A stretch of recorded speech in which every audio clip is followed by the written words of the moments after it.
The Water Wars, Chapter 9. The first thing I noticed when I awoke was that my clothes were soaking wet and plastered to my body. I had never been wet without a mask, and never when fully dressed. It was a huge waste of water, potentially dangerous and likely to make me sick. These were the lessons I had learned in the classroom at a desk in a school that was now hundreds of kilometers away.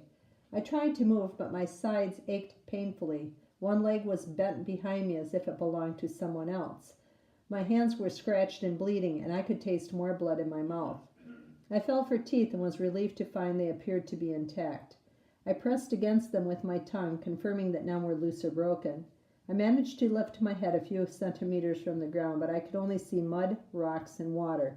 I could also hear a rushing sound like a steady wind blowing through sand. But there was no wind and no sand. My head sank back into the mud. It came to me then. The explosions, the dam collapsing, Ulysses throwing open the doors and pushing us from the truck. After that, everything was a blur.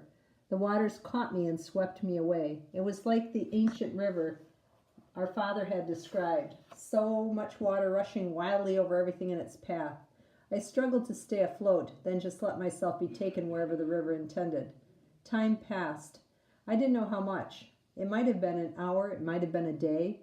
Although I felt dizzy and was in pain, I was able to pull my leg beneath me and, by propping myself up with my elbows, move into a sitting position. From there I could see the ruined landscape, the chunks of concrete and metal.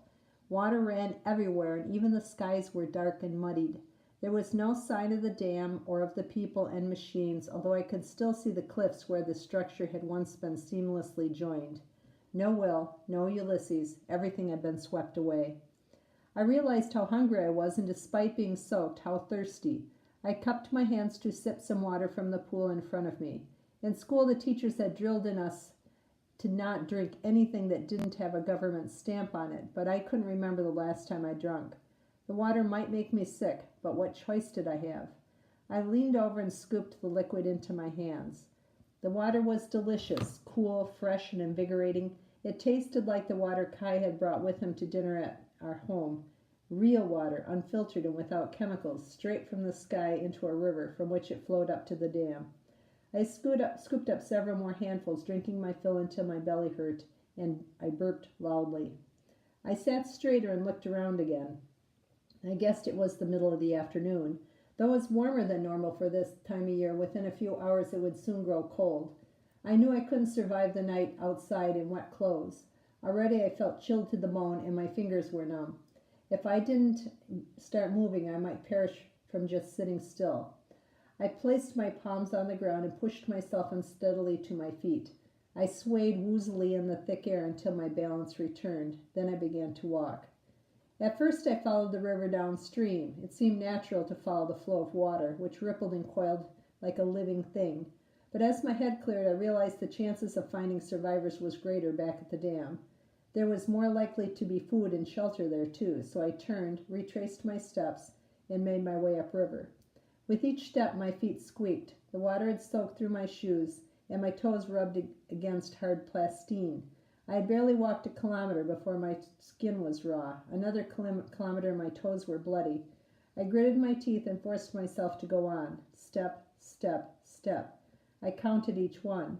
As I got closer to the dam, I saw a pile of clothes abandoned by the side of the river, but when I approached, I realized it was actually a dead body, twisted in a gruesome way. I covered my eyes and moved quickly ahead. However, the dead bodies were everywhere. Their faces were bloated and their limbs were discolored and swollen. It was hard to believe that water could kill so many people, but the proof was right there in front of me. Perhaps the people caught by the river could not believe it either until the water had swept them away. I tried hard not to think about Will, but I couldn't help looking at each body, praying that none was him. Ulysses had pushed us both from the truck, and Will had grabbed my hand. But the river separated us immediately, plunging us down into the watery depths from which I emerged alone. If Will was out there, he had surfaced somewhere else. I had to believe he was looking for me as I was looking for him. I refused to accept any other truth but that he had managed to survive somehow. It was my only hope, and it kept me moving. Each step might bring us closer. Then I saw something that made my heart hammer in my chest, a familiar jacket and a long scarf. It was Allie, the pirate who had sat with us in the back of the truck. His mouth was open in an expression of surprise, as if he had tried to drink the water before it killed him. Nearby I recognized another pirate, then another. Altogether there were 6 of them grouped closely, soaked and exposed, tattoos blending with purplish bruises and swollen skin. Their bulletproof clothing had not saved them from drowning. In fact, the weight had dragged them under. But I was relieved to discover Ulysses was not among them, nor could I see the dogs, Cheetah and Pooch. I averted my eyes and walked swiftly away. It was growing dark. Nothing moved except the water. It appeared to be endless, still flowing out of the dam, running downstream toward who knew where. My teeth throbbed, and the skin on my hands was shriveled and yellow. I sat on the wet ground. This time I couldn't control the sobs. They consumed me, racking my chest, crushing the air from my lungs. I was alone, truly alone. I was cold, hungry, and wet, and in a matter of hours it would be too dark to see. Nothing but ruins surrounded me in every direction. There was no place for shelter, no safety. My brother was missing, Kai was gone, the pirates were dead, and all was lost. I cried until I could cry no more, and my head pounded in agony. Then, in the distance, I saw light. It swept across the landscape, probing and inquisitive. It shot high in the sky, then swept low across the land. I stood and waved, summoning it to draw close. I didn't care about the danger, who it might be near. Nothing could be worse than staying out all night alone in the soaked and broken land. A light meant people, and people would mean food, water, dry clothes. I jumped up, trying to catch the beams with my hands, but the light danced and shimmied, never resting in any place for long. Several times it arced above my head, then fell short just before my feet. It seemed to have a mind of its own, sniffing out the corners of the earth in search of something only it knew. Then, for several minutes, it disappeared entirely, and I thought I was doomed. But I reemerged in a different position, closer and more intense. I broke into a run, trying to capture it before it disappeared again. I heard the men then, loud voices shouting and the crackling of radios. I heard something else, too, that made me stop in my tracks. Gunfire. Short staccato bursts. I never heard gunfire before, but it was unmistakable. Each bullet was clear, crisp, and final. A string of them together sounded like balloons popping in a frenzied burst. I turned to run, but it was too late. The light caught me, and I was frozen in its glare. 2 gloved hands grabbed me and threw me roughly to the ground. I didn't even try to fight. I just lay there, silently waiting for the end. Then the light was upon me, so bright I couldn't even open my eyes. I heard a voice, but I couldn't understand the words. Kyoto, the voice said. Kyoto? It's French, I thought. The men were Canadian. Had the truce between Minnesota and Canada been broken? Were the countries at war? The world was too large and complex to grasp. The intricate allegiances of governments and people seemed to flutter as unpredictably as that butterfly in the jet stream. I was just a girl trying to find my brother, my friend, and my way home. Then in perfect English, the voice said, "Who are you?" I opened my eyes, but I still could not see. "Who are you?" the voice repeated again. "Vera," I said. "How did you get here?" "The pirates brought me." "Shut off the damn light," said the voice. The world was plunged back into night. Now I could see the man standing before me. He wore a green beret, a dark green shirt, and green camouflage pants. The men surrounding him were dressed similarly. I assumed they were wearing the uniform of the Canadian Army or maybe the Water Guard. Will would know if he were here. I fought back another round of tears. "Who are you?" I asked. "The People's Environmental Liberation Army," the man said proudly. I had heard of Pila, but thought the organization was just a horror story told by Shakers to frighten kids. Pila did terrible things, bombing desalination plants, poisoning reservoirs, kidnapping and killing WAB ministers, burning oil supplies. They made pirates look like respectable citizens.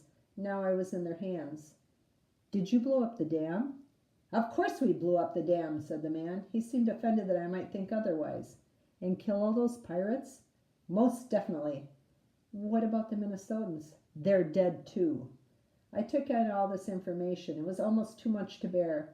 My father once told us that all people believed in the same God, although each had a different name for him. But Will said there was no God, just a need for people to believe. Whoever they were, I hoped Ali and the pirates were at peace. "Are you the leader?" I asked. "I'm Nassari," said the man, "chief environmental scientist." "You're not much of a scientist." Who do you think invented those explosives? Ordinary dynamite or C4 couldn't blow such a structure. Nasri was practically hopping on one foot, as if he couldn't wait to get going in some race. He was small and wiry with a short beard and stubbly hair. Once I got a good look at him, he didn't frighten me at all, although his eyes looked wild, one brown, one blue, and I could see them shining even in the darkness. His men hung back, as if they didn't know whom he might strike next. There were 8 of them, each bearded, each wearing the same combat outfit. They'll come after you, I said, now that they know you've blown the dam. You're an expert? Asked Nari. It's 25 kilometers to Canada, and there's clear passage all the way to Niagara. Canada? Were Nasri and his men allied with the Canadians? If so, it was a strange alliance. The Canadians had destroyed the environment, hoarding much of the Earth's water and killing thousands of species of fish and land animals. Years ago, their prime minister had been indicted for environmental crimes by the World Court, although he was never prosecuted after the court was destroyed in a terrorist attack and the Chief Justice was killed. Shouldn't you be surprised, said Nasri, the Canadians need us. Shouldn't be surprised, said Nasri, the Canadians need us and we need the Canadians. Suits all our purposes. But what about when the war is over? Nasri laughed, a short, sharp bark. The war will never be over, not as long as there's water on Earth. Humans will fight for the last drop. I don't believe it. Earth is too important. Ha! You're an environmentalist. If being an environmentalist means blowing things up and killing people, I'd rather be a pirate. Nasri stopped hopping and fixed me with a glare. No one's giving you a choice. Now get moving. He pushed me hard towards his men. I can't walk anymore. I think my toes are broken. Nasri signaled with one open hand, and a hover carrier appeared as if from nowhere, pulling up beside him and floating silently. I had never seen a hover carrier before. They were very expensive, owned only by the military and the wealthiest WABs. Fast, sleek, and silent, a hover carrier could reach speeds of 250 kilometers an hour without kicking up any dust as it glided over the rocks and dirt. I couldn't imagine how Pila could afford one, but before I could even ponder that riddle, 2 more hover carriers glided to a halt beside the first. Men in camouflage jumped from the back and stood at attention, waiting for Nasri's orders. Search the bodies, he said. Take any weapons you find and all their personal effects. We'll ransom them back to the families. The men broke into groups and fanned out downriver. Nasri turned his attention to me. Into the carrier, he ordered. Where are you taking me? You might still be valuable. Do you have all your teeth? He fingered my mouth. I winced and pulled away. The Army knows we're here. In Minnesota? We're from Minnesota. Nasri smiled. His teeth were small and flat, worn down like a desert rat's. Not likely, he said. Now get in the truck. He shoved me roughly towards the hover carrier. Another man grabbed my arms and yanked so hard I practically fell into the back of the cargo hold. I stumbled, then regained my balance, but the man had already slammed the door shut behind me. I grabbed the handle. It would not open, and the glass was thick and obviously bulletproof. I pounded at it with my palms, but it barely made a sound. My nails hurt just trying to scratch it. I turned and my eyes adjusted to the dark. I picked out boxes, weapons, and electronic equipment lining the shelves in the narrow hold. Many things were still wrapped, untouched, as if they had been newly purchased. There seemed to be no order, just rows of expensive items, loot from Pila operations. On the far wall, I noticed a small machine with the name Blue Water stamped on it, which I assume was the owner and manufacturer of the machine. Then I noticed something else as well, a body lying prone on the ground. A boy's body. He was bloody and covered with mud. He didn't move. Will! I cried.